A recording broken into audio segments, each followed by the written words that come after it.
કે ક્યારેક પત્નીની વાત પણ સાચી હોય તો પતિએ માનવી, નકરા રોબ જ ન જમાવા. એમ તને ન ખબર પડે ને તું મને કોણ કેનારી, એમ ન હોય. સાચી વાત છોકરાની માનવી જોઈએ, સાચી વાત પત્નીની હોય તોય માનવી જોઈએ. હિતની વાત હોય, સાચી વાત હોય તો એ માનવી જોઈએ. કાલિદત્ત માન્યો નહીં, મારવા માટે આવ્યો છે, પણ ભગવાનની દ્રષ્ટિથી બળી અને કાલિદત્ત મૃત્યુ પામ્યો છે. ઘણાની જિંદગી બીજાને નડવામાં જ જાતી હોય છે. આ કાલિદત્ત લ્યો, કંસ લ્યો, રાવણ લ્યો, આ બધાની જિંદગી જાજી, નહીતર ભગવાને એને ઘણું સારું આપ્યું હતું. સંપત્તિ આપી હતી, શક્તિ આપી હતી, ઘણું બધું બધાને આપ્યું હતું, પણ એણે એનો સદુપયોગ ન કર્યો. આખી જિંદગી કોકને હેરાન કરવામાં, દુઃખી કરવામાં, કોકના કાર્યોમાં વિઘ્ન નાખવામાં, કોકને નડવામાં, આમાં જ એણે જિંદગી વ્યતીત કરી. મારે ને તમારે આમાંથી શીખવાનું કે આવો હારો માનવનો દેહ ભગવાને આપ્યો છે, એ કોઈને નડવામાં, કોકને હેરાન કરવામાં ન બગાડવો, કોકને કામમાં આવીએ ને એમાં લગાડવો, કોઈને નડવા માટે ન બગાડવો. આવો હારો માનવનો દેહ એવી ભરતખંડમાં મળ્યો, સારા કાર્યો કરવા, કોઈને હેરાન કરવામાં, કોઈને દુઃખી કરવામાં આ જન્મ બરબાદ ન કરવો, બહુ બાંધવામાંય બરબાદ ન કરવો. ઘરે તે હળી મળીને રહેવું, પછી સાસુ હોય, વહુ હોય, દેરાણી જેઠાણી જે હોય, જેવું મળ્યું હોય એવું પછી એક્સેપ્ટ કરી લેવું કે આપણા ભાગમાં આવું પાત્ર હતું તો આવું આવ્યું. પછી બહુ રોજ બાંધીને મગજને અપસેટ કર્યા કરવું અને નેગેટિવ માર્ગે જિંદગી કાઢવી એ સારી નહીં.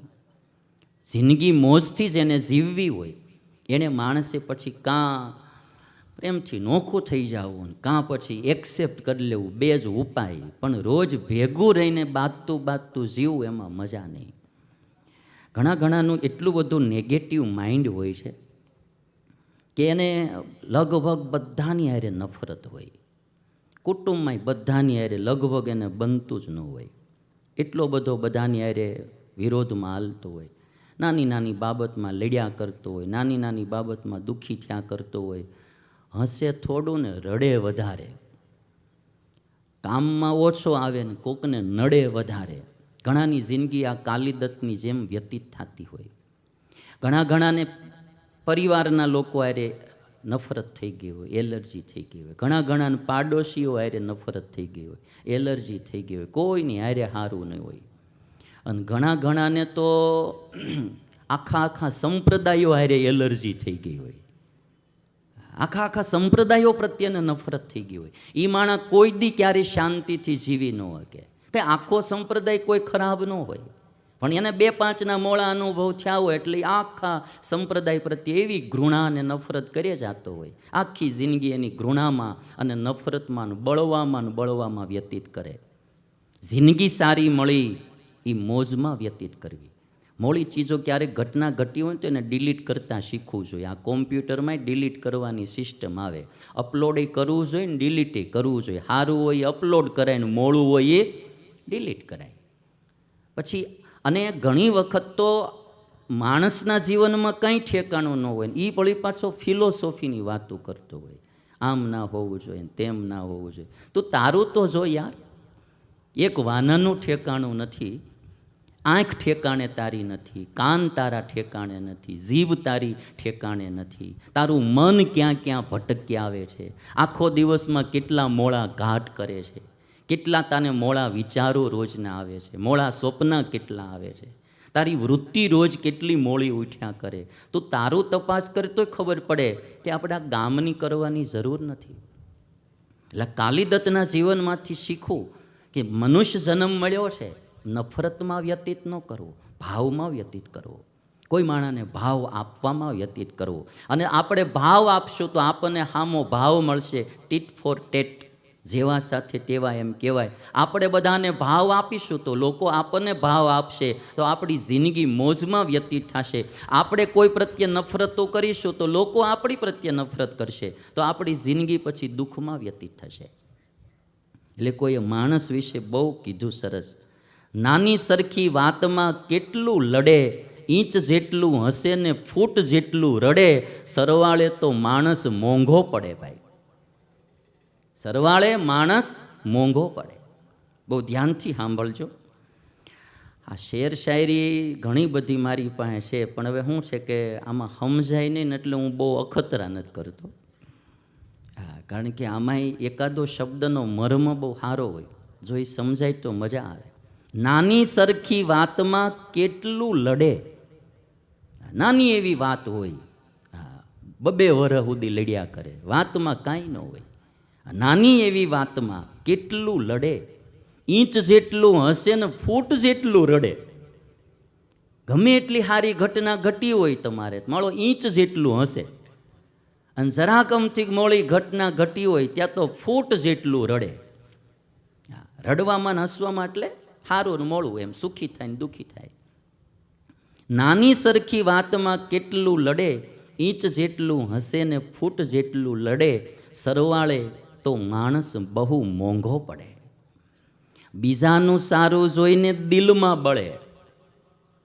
બીજાનું સારું જોઈને દિલમાં બળે, એને હેઠા પાડવાના મનસૂબા ઘડે. એને પોતે ઉપર ચડવા માટે મહેનત ન કરે, કોક ચડ્યા હોય એને પાડવાના મનસૂબા ઘડે. આ નેગેટિવ માર્ગ છે.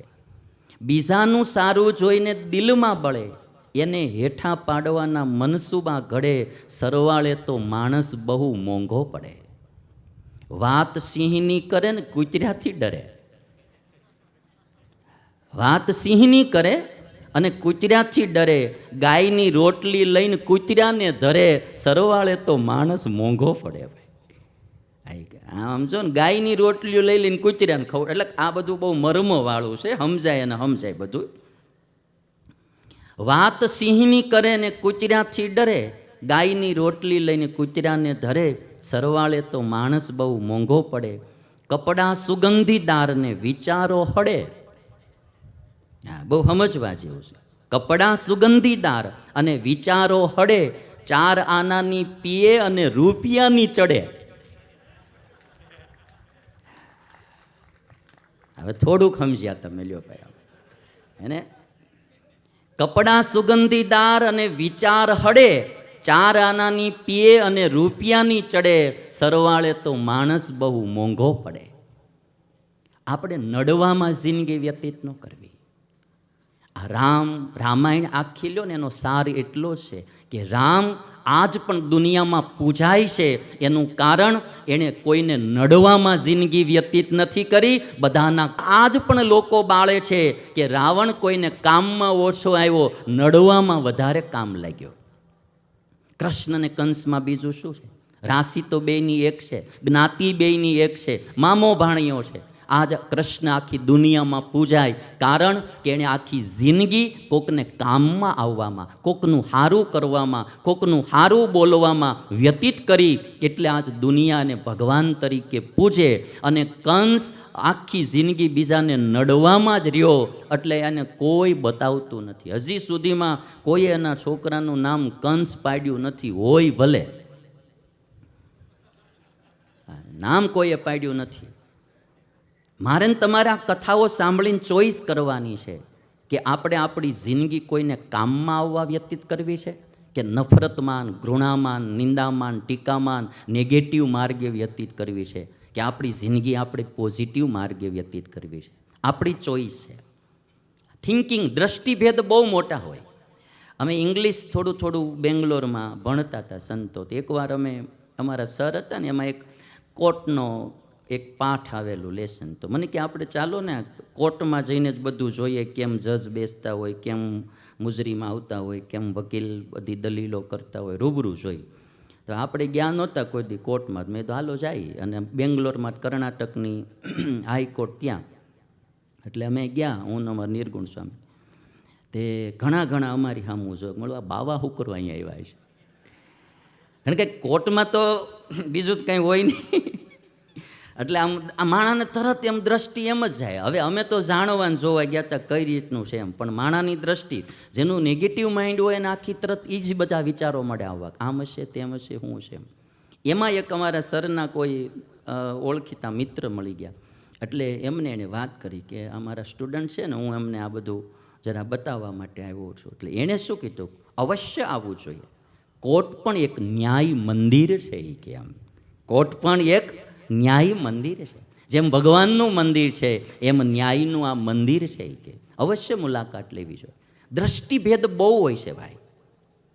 જે માણાની પાસે પોઝિટિવ દ્રષ્ટિ આવી ગઈ એ માણા દુઃખમાં પણ મોજું માણશે, અને જેની પાસે નેગેટિવ દ્રષ્ટિ આવી એ સુખમાં પણ માણા દુઃખી થાય.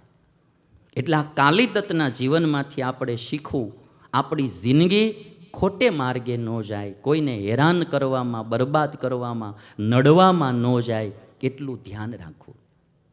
હળીમળીને રહેવું, આનંદથી રહેવું, કોઈને સહયોગી થવું, કોઈને આડું ન આવવું. એક કવિતા તમને બીજી સંભળાવું. પંખીઓ ક્યાં ભણ્યા હશે જે એક લાઈનમાં ઉડે છે? પંખીઓ ક્યાં ભણ્યા હશે જે એક લાઈનમાં ઉડે છે, અને માણસ ક્યાં ભણ્યો હશે જે અવળી લાઈને ચડે છે? બહુ અદ્ભુત કવિતા છે કોકની, હે ભાઈ. પંખીઓ ક્યાં ભણ્યા હશે જે એક લાઈનમાં ઉડે છે. તમે ક્યારેક પક્ષીઓને ઉડતા જોજો, આમ કેવા, અમે ઓલા તેતર હોય તો આમ કેવા એક લાઈનમાં આમ જાતા હોય સાથે મળીને. પંખીઓ ક્યાં ભણ્યા હશે જે એક લાઈનમાં ઉડે છે, માણસો ક્યાં ભણ્યા હશે જે અવળી લાઈને ચડે છે? પંખીઓ ક્યાં ભણ્યા હશે જે એક સાથે ઊંચે ચડે છે? એક હારે બધા ઉડે, એક સાથે ઊંચે ચડે છે. માણસો ક્યાં ભણ્યા હશે જે એકબીજાને નડે છે? આ ક્યાં ભણ્યા હશે કે એકબીજાને નડે છે? પંખીઓ ક્યાં ભણ્યા હશે જે સાંજે બધા મળે છે? માણસો ક્યાં ભણ્યા હશે જે અડધી રાતે રખડે છે? પક્ષીઓ બધા સાંજે ગમે ત્યાંનો માળો હોય બધા આવી જાય ને આખો પરિવાર ભેગો બેસે અને આનંદ કિલ્લોલ કરે સાંજે. આપણે તો બાબે 2-2 વાગે આવતા હોય, એ પેલી ધારનો મારીને. હા, અને આમ આમ લથડિયા લેતા લેતા આવતા હોય. પંખીઓ ક્યાં ભણે છે? પંખીઓ ક્યાં ભણ્યા હશે જે એક મરે તો બધા રડે છે? એક કાગડો મર્યો હોય ને બધા જ કાગડા ભેગા થઈ જાય અને એક હારે બધા કિક્યારી કરતા હોય. એકાદી પણ બિલાડી ખરપ નીકળ્યો એટલે બધા પક્ષીઓ ભેગા થઈ એક સાથે કિક્યારી. એટલો હંપ એનામાં. કાગડાને આપણે જે કહીએ પણ કાગડાની નાતમાં જેટલો હંપ ને ભાઈ એટલો માણામાં નહીં. કાગડાઓ એટલા હંપીને રહે. પંખીઓ ક્યાં ભણ્યા હશે જે એક મરે તો બધા રડે છે, અને માણસ ક્યાં ભણ્યો હશે જે મર્યા પછી પણ ભૂત થઈને નડે છે?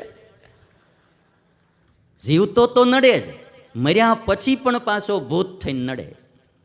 એટલે આપણે મારે તમારે બધાએ નક્કી કરવું, જીવનમાં ક્યારેય કોઈને નડવામાં જિંદગી વ્યતીત ન કરવી. કોઈ આપણને નડ્યા હોય ને તોય ભગવાનને પ્રાર્થના કરવી, ભગવાન એનું ભલું કરે. નડનારાનું ભલું કરવું એ માનવતા છે ભાઈ. કોઈ આપણા આમાં વિઘ્ન કરવા આવ્યા હોય, કોઈ આપણને નડ્યા હોય, આપણું અપમાન કર્યું હોય, આપણી નિંદા કરી હોય, આપણી ટીકા કરી હોય, તોય ભગવાનને તો એ જ પ્રાર્થના કરવી કે હે ભગવાન તમે એનું ભલું કરજો, ભગવાન એનું સારું કરજો. મોળો વિચાર ક્યારેય ન કરવો, નેગેટિવ વિચાર મનમાં આવવા જ ન દેવો. જિંદગી જેણે આનંદથી જીવવી હોય.